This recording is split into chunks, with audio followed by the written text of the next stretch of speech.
The humid Manila air carried the familiar scent of sweat and determination as Manny Pacquiao stepped out of his black sedan in front of a weathered concrete building. The structure looked smaller than he remembered, its faded yellow paint peeling under the relentless Philippine sun. This was the Allure boxing gym in Parañaque, where his professional journey had truly begun over 2 decades ago. The noise of traffic from the nearby highway mixed with the distant sounds of gloves hitting heavy bags, creating a symphony that instantly transported him back to his teenage years.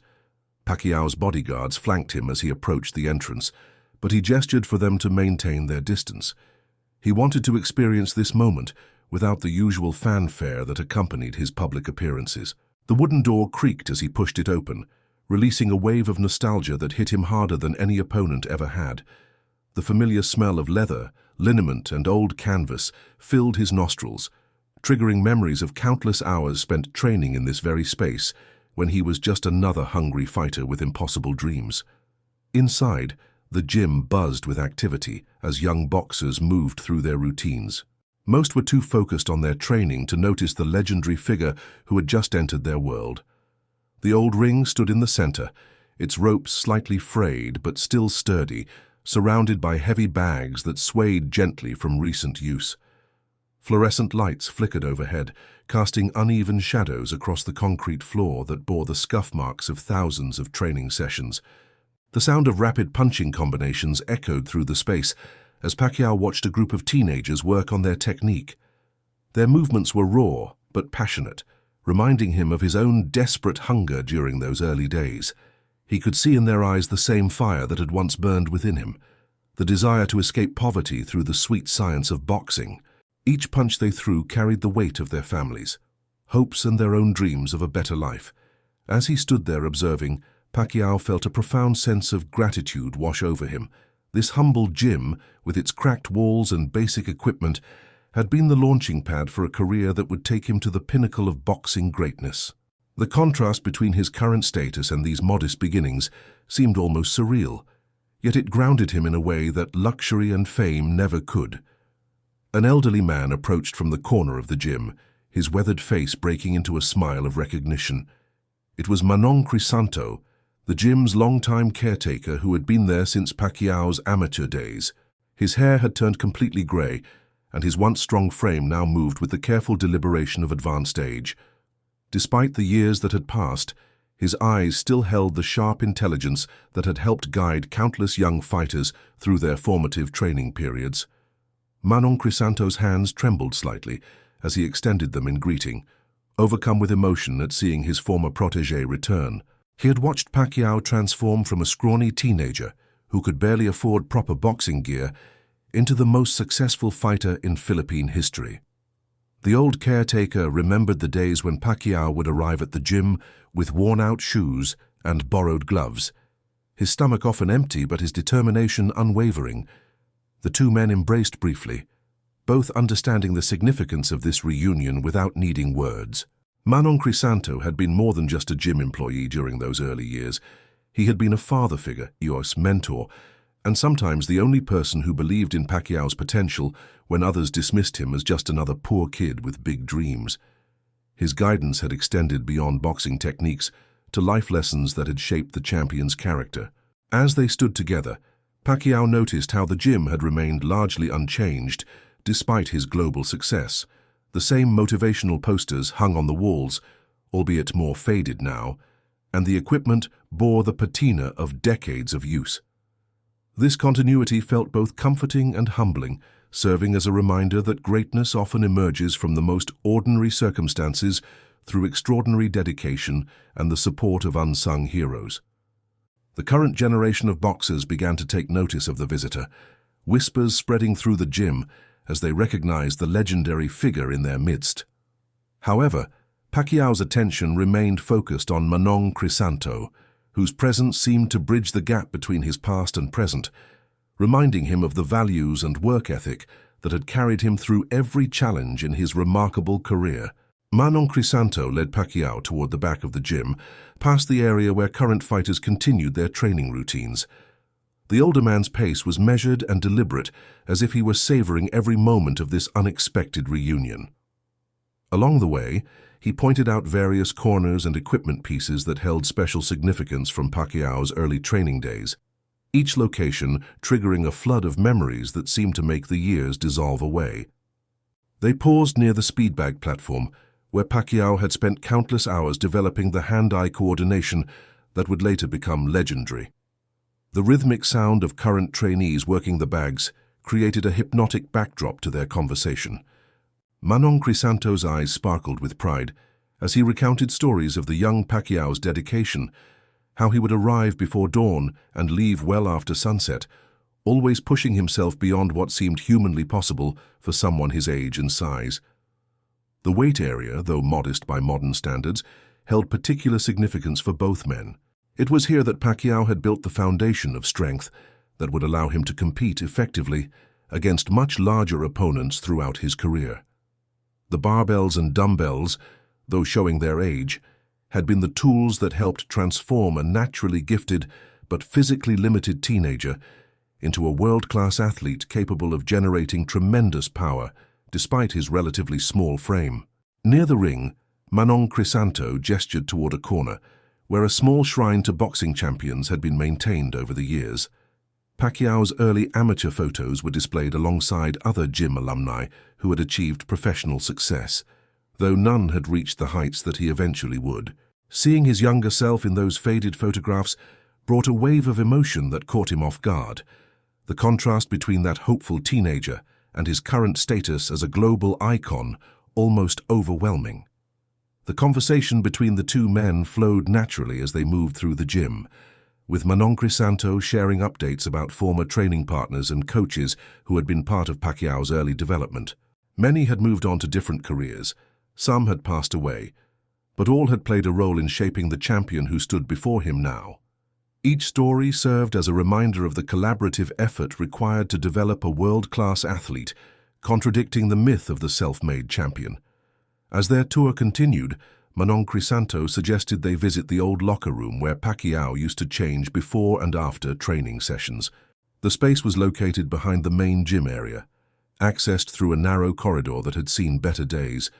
The paint on the walls was chipped and stained, and the fluorescent light overhead flickered intermittently, casting dancing shadows that seemed to bring the memories to life. The locker room itself was small and cramped, with rows of metal lockers that showed decades of wear and use.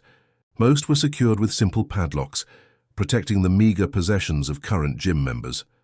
The concrete floor was cracked in several places, and a single wooden bench ran down the center of the room, its surface worn smooth by countless athletes who had sat there preparing for training or recovering afterward. Manny Pacquiao moved toward a specific section of lockers near the back corner, his movements suddenly becoming more purposeful and emotional. He stopped in front of a particular locker that looked no different from the others. Its green paint faded and scratched from years of use. With trembling hands, he produced an old key from his pocket, explaining that this had been Pacquiao's locker during his early training days, and that he had maintained it exactly as it was left all these years. The significance of this moment wasn't lost on Pacquiao as he watched the elderly caretaker fumble with the lock. This humble metal box had once contained his most precious possessions during a time when he owned virtually nothing of material value. The anticipation built as Manny Pacquiao struggled briefly with the mechanism, the years having made both his hands and the lock less cooperative than they once were. When the lock finally clicked open, both men paused for a moment before Manny Pacquiao slowly pulled the locker door wide. The hinges creaked in protest, and the stale air that escaped carried with it the essence of decades past. What lay inside would prove to be far more significant than either man could have imagined, representing not just personal history, but a testament to the dreams and struggles that had defined Pacquiao's early journey toward greatness.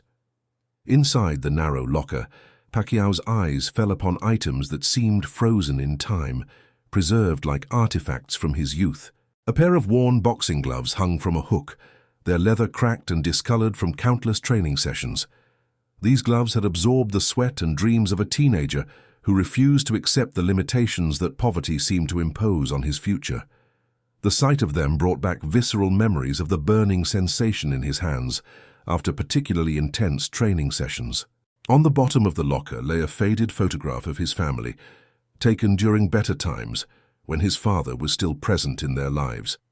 The image showed his mother, Dionysia, looking younger but already bearing the worry lines that financial hardship carves into a person's face. His siblings were gathered around her, their clothes simple but clean, their smiles genuine despite their circumstances. This photograph had served as his daily motivation, a reminder of the people he was fighting for every time he stepped into the ring. A small notebook sat beside the photograph, its pages yellowed with age and filled with handwritten training schedules and fight goals in his youthful handwriting. The entries revealed a methodical approach to improvement that belied his young age, with detailed notes about technique adjustments and physical conditioning targets.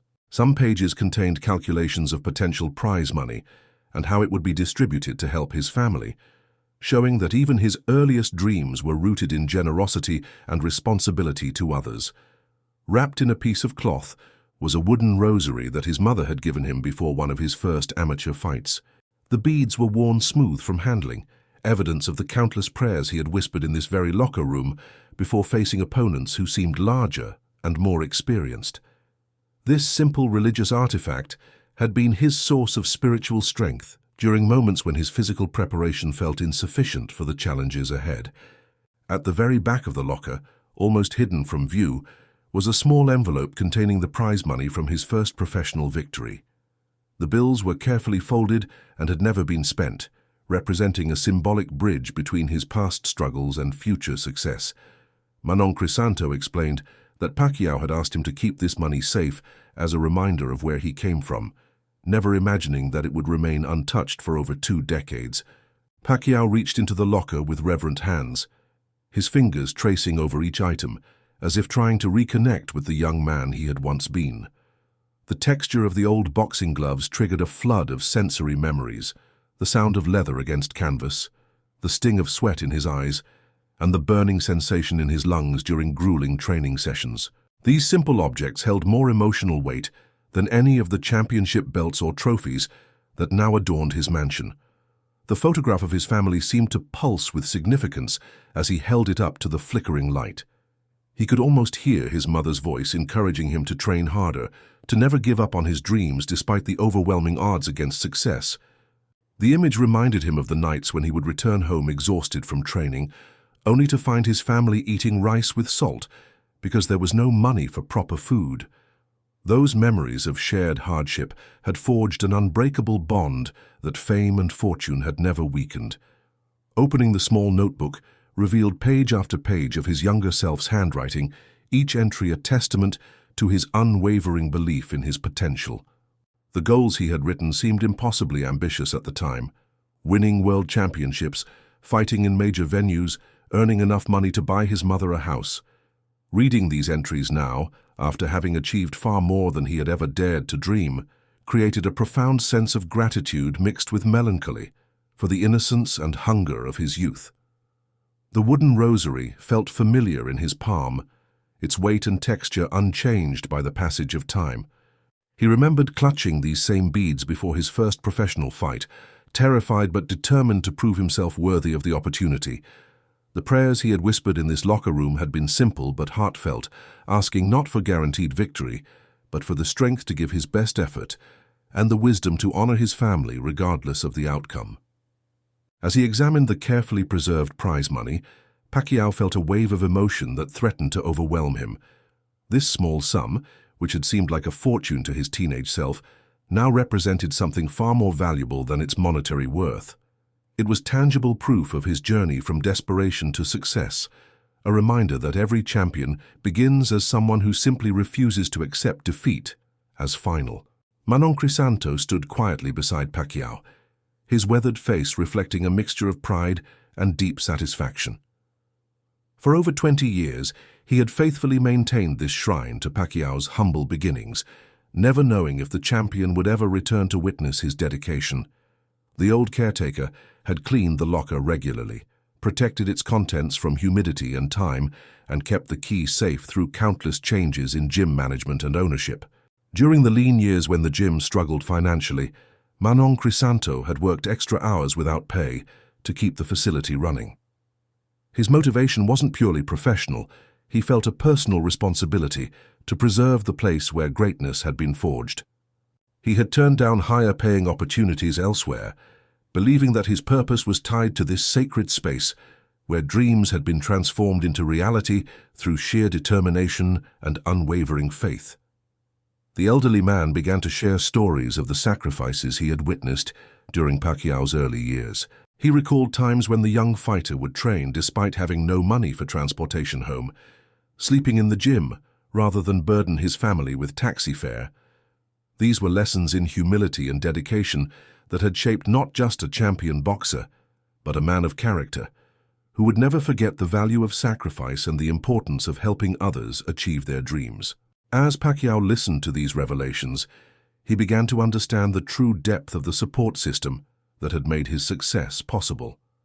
Manny Pacquiao represented countless unsung heroes who had contributed to his journey, people who had given their time, energy, and resources without expecting anything in return. Their collective faith in his potential had been as crucial as his natural talent and work ethic in reaching the pinnacle of boxing achievement. The weight of this realization settled over Pacquiao like a warm embrace, filling him with a profound sense of gratitude and responsibility. He understood that his success belonged not just to him, but to everyone who had believed in his dream when it seemed impossible. This locker room had become a monument to the power of community support and the importance of remembering one's origins, no matter how far one travels from them. Standing in that modest locker room, surrounded by the artifacts of his youth and the unwavering loyalty of Manny Pacquiao, Pacquiao felt a clarity of purpose that had been missing from his recent years. The discovery of his preserved belongings had reminded him of the values that had driven him from the beginning: family, faith, hard work, and gratitude. These principles had somehow become obscured by the complexities of fame and wealth, but being in this sacred space had restored their prominence in his heart and mind. Pacquiao carefully returned each item to its place in the locker, treating them with the reverence they deserved as symbols of his journey. However, he made one significant change. He left additional money alongside the original prize money, not as a grand gesture, but as a quiet acknowledgement of the ongoing needs of the gym and its fighters. This contribution would allow Manny Pacquiao to make necessary repairs and purchase equipment for the current generation of dreamers who trained within these walls. The champion also made a personal commitment to visit the gym regularly, not for publicity or ceremony, but to maintain his connection to his roots and to offer guidance to young fighters who reminded him of his former self. He understood that his presence could provide the same type of inspiration that veteran fighters had given him during his early days, creating a cycle of mentorship that would continue long after his own career had ended. As they prepared to leave the locker room, Pacquiao embraced Manny Pacquiao with genuine emotion, thanking him not just for preserving his belongings, but for maintaining faith in their shared history. The old caretaker's dedication had created a bridge between past and present, allowing the champion to reconnect with the pure motivation that had fueled his initial rise to greatness. This reunion had provided something that no amount of money or recognition could buy: a return to authentic purpose and meaning. Walking back through the gym toward the exit, Pacquiao observed the current fighters with new eyes, seeing in them the same hunger and determination that had once driven him to greatness. The circle was complete. He had returned to his beginnings not as a conquering hero, but as a grateful student, reminded that true success is measured not by what one achieves, but by how one honors the journey and supports others who walk the same difficult path toward their dreams.